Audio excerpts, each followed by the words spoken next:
This video is gonna be reaction.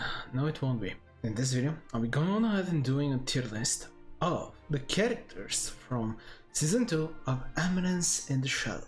And to be fair, I'm doing this mostly as a closing video of my overall opinions on the show so far. Everything I've enjoyed, just general things. I'll be talking about plot points, etc, so on and so forth, not just the characters themselves. But regardless, eventually. The not sure, the only thing I'll say here is I'm either truly not sure as of yet, or I don't even know this character and I've completely forgotten, so I can't tell. Anyway, vampires first, the villain, this... You know what, you're just... yeah. Okay is the perfect description. You were there, you did your thing, and you did it as well as you could have hoped. Now Mary, I actually like. And I do believe she has a lot of potential. I would say the B. Yeah, B is probably where I'm placing characters that I think have a lot of interesting potential. Whether she'll be joining Shadow Garden, or maybe she's just going to be a super side character that just tags along with them. I have no idea. A recurring joke maybe? I am really not sure. But yeah, just like the little Empress girl that's alongside her. Both of these, I feel like they have a decent amount of potential. Mostly like her. The Kitsune girl. They might join in eventually in some way, somehow. I'm just not sure yet and what they'll be doing. I'm not confident what's their deal. But yeah, this basically covers the first arc, kinda. Where is it? Where is its sister? I think that's her. I'm gonna leave her this season here because she does... What's her deal with the Bloody Mary girl? Now just mentioning the Bloody Mary girl, I just thought of how Sid was constantly repeating the time of enlightenment, whatever, I don't know, it's a bonus, who knows, I have a whole reaction on it. Just Sid. He definitely steals the show in so many ways. Regardless, let's just go on ahead and finish off the vampire arc with this guy who was also there. Just a one-off joke, obviously, he wasn't important. The White Hunter, I don't even remember, but yes. He also fulfilled his purpose. If anything, the characters that he fulfilled his purpose against were better. They are just better. They are, I would say, some of the best characters in the entire story.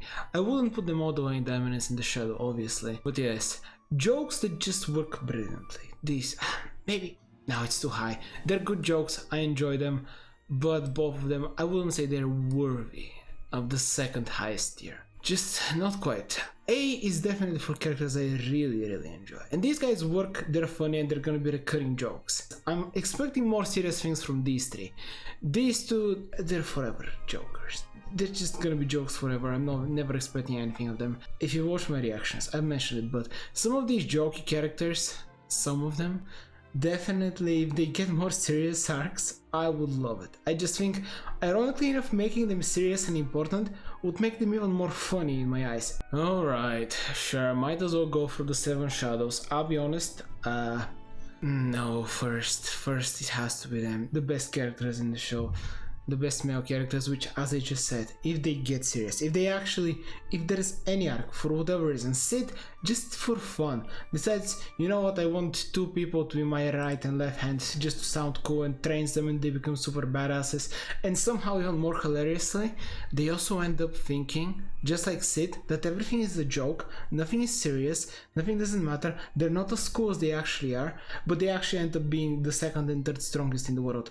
I think that would work brilliantly. They shouldn't get the power and actually know that they're that powerful. I just think it would work great. But anyway, even as they are now, just like Sid, I love them, so they get this place. I know, they're an obvious joke, but they just work perfectly. They're in the best episode. It is what it is. They're the top as well. No one is beating them, I'm sorry, it is the case.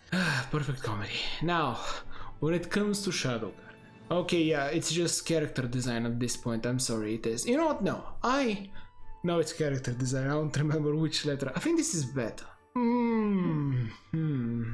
don't know. You know what, but I really like her character design, and I just enjoy her presence. So she's going in A as well. Next is this girl that works at the store, and she's okay. For now, she hasn't particularly impressed me. I think she's the one, she does have a little bit of potential, because in season 1 she mentioned she was gonna be marrying someone, but she decided not to. I don't know, there was some plot stuff there. Now I think this is the artificer girl that creates magical items. You're gonna go in not sure. because I'm genuinely have no idea. I love magical items just in general, it's an aspect of the world that makes me very excited, but she is one of the shadows that has had the least amount of development, so I guess that's that. This is also one of the 7, this girl, which we also have gotten literally nothing out of her yet, so I'm assuming we're gonna be getting an arc more focused. I know that she has little rivalry with this one. Crazy Cat Girl though? Yes, obviously. I know the spectrum I'm choosing here of waifus. Alright, Alpha, definitely, yes. It's not just character design, it's not. No, it actually isn't, it isn't. I am thinking a little bit about the plot. The next ones I will not be thinking about the plot, it's genuinely just character design. I really don't remember each letter. I need to rewatch it. When season 3 comes out, hopefully they'll have even more arcs where I'll be able to remember which letter actually is. But yeah, Clumsy Girl, is that her? It kinda looks like her. Well, I'm not seeing her anywhere else, so I assume it is her. The whole episode, where she was absolutely clumsy, but she still showed that she's ridiculously powerful, and balancing that guy, yeah. Another joke that just works brilliantly. And she's also very competent when it comes to, I guess, capitalism, to be fair. So sure, she's right under Alpha, second best girl. Third is the craziest. Seems about right. Okay, these two. It's okay, I guess. They're there. There we go. They even look very similar. Yeah, I don't remember anything particular about them. These two, once again, I'm putting them in order because they are one of the 7 and I feel like all of the 7 will be very important. And I think they just have potential. You know what, your character design makes you at least here. No. The girl that trains all the other shadows. I guess you can go. You're gonna be at the top of okay. I like you. But not enough. Oh, one of the 7 shadows as well. Yeah, the girl that pretends that she has more, that she's more physically blessed than she actually is. Which I do enjoy the joke. So she's also getting, she's gonna be here, just above okay. Maybe she's going to have an entire arc where she accepts herself and doesn't need to pretend like her body is unsatisfactory. I'm not sure. Anyway, right, where was I? Yes, you're for later. Because I do have a lot of things to speak about when it comes to her. Now, the team of 666. They're not anything incredible, but to be fair, it's unfortunate. But yes, they're just there. They do have a slight connection to Rose, but it's about that. I kind of feel bad about placing them there, but just not enough. Definitely not enough in my eyes. And their character designs don't blow me away, so just there. Now, just to be quick, I have no idea what's the deal with this one. I might be completely forgetting. I have no idea though. Just doesn't ring a bell. Anyway though, continuing with... Definitely have some characters I would like to speak a little more on. So I'm skipping those for now. This guy who's genuinely just there. You are the epitome of a character that's just there for the plot. Not even remotely. Actually, I feel like that's still saying too much that he was there for the plot. It wasn't like he ruined the story or anything, but I feel like I need to make an entirely different tier because it feels wrong for him to be with these two. I actually don't mind them. I don't mind him either, but he is the very bottom of the list. Now, talking about characters that are going to probably be... I don't know, the maid that was simping for Sid. She's there. That's that. There's just some characters that I really don't know what's gonna be happening with them. Anyway, okay, this is Geton. Who's this one? Is this the brother of Alpha that got killed? I don't know, but if I don't remember who you are, I'm just gonna place you here, above this guy, because you must have been more interesting. Maybe you are a one-off fight. There's this guy that probably set up, I think he was King of Beasts, he was shown very briefly. He didn't leave much of an impression. He didn't disappoint me, but he just was there. Now we're moving to some of the more fun ones. Okay, first let's go with the last one I believe is least interesting to talk about here. One of the Knights of Rounds. I will place him okay. I would prefer him to be at the very bottom, personally. Considering he did get offed by the end of the season, he was able to put up more of a fight than most other characters, which is an insane feat in this universe. And I just remembered, I think this girl is the one that's the Yandere for Sid. With my memory coming back, I think this is the Yandere. You're gonna be now the new top, but okay, for now. But the Yandere that's special, for whatever reason Sid is, she's one of the only other people that Sid gave his power too directly. Point is, she's important in some way. We'll see. Probably Sid did it accidentally, knowing him. Think that's that when it comes to characters? Yeah, okay. Time for the Fox and Geton. Okay, I'm just gonna place them where I want them to be, and I'll explain why. You know what, sure, Mordred, whatever, you're gonna go a little higher, because I think you were a fun spectacle, you deserve to be a little higher. But anyway, these two. They're here together because obviously their story is connected. This guy is also never gonna be appearing again.